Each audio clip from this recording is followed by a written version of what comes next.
No, I don't have a resistance. I just that I need to feel like I need to be more organized. I don't feel the resistance. I just, that's need to organize them. And then, so the first thing I'm going to do, look at the messages I sent, who haven't I sent messages, all these reorders, and then just give them a nudge.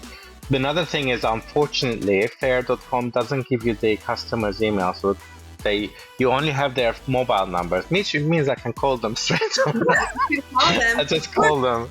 Look up the number. It should show. The store should show up. No, you can see if they have an email, if they got an Instagram, whatever they put, but you can see their mobile number. You can't see their emails. That's it. So because they have an inbuilt email email system, which they want you to actively promote it using email campaigns and everything. Now we have partners, not just random doors ordering from us, but partners, like real retail partners that want to stick with us for the long run. So that's the direction I'd love to move in. So starting with like I said, increasing that opening order value.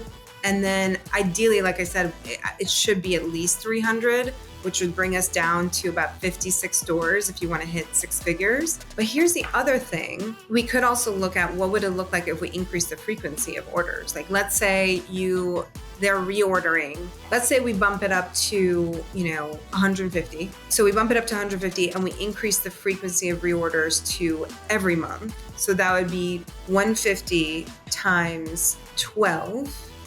So it's 1,800.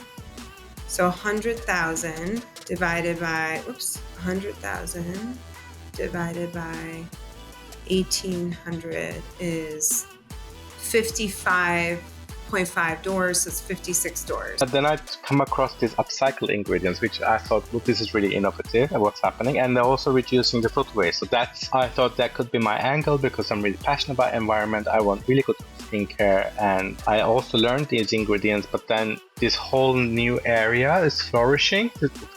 Now that I understand the ingredients, I actually learned this through going to the shows, like trade shows, cosmetic shows, about this. There's a huge push because what happens in the manufacturer side doesn't come to the consumer side that straight away, but all the manufacturers are pushing for this. And then I said, okay, this is an area I could go. It really fits with my brand. And then I started to go with it slowly, but yes.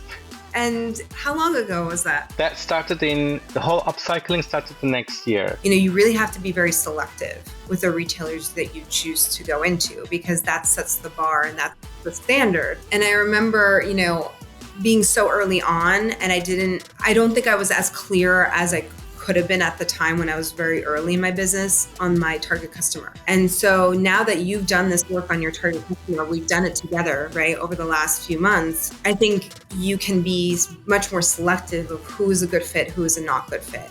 Because once you start going to retailers that are not a good fit, it dilutes your brand from the onset.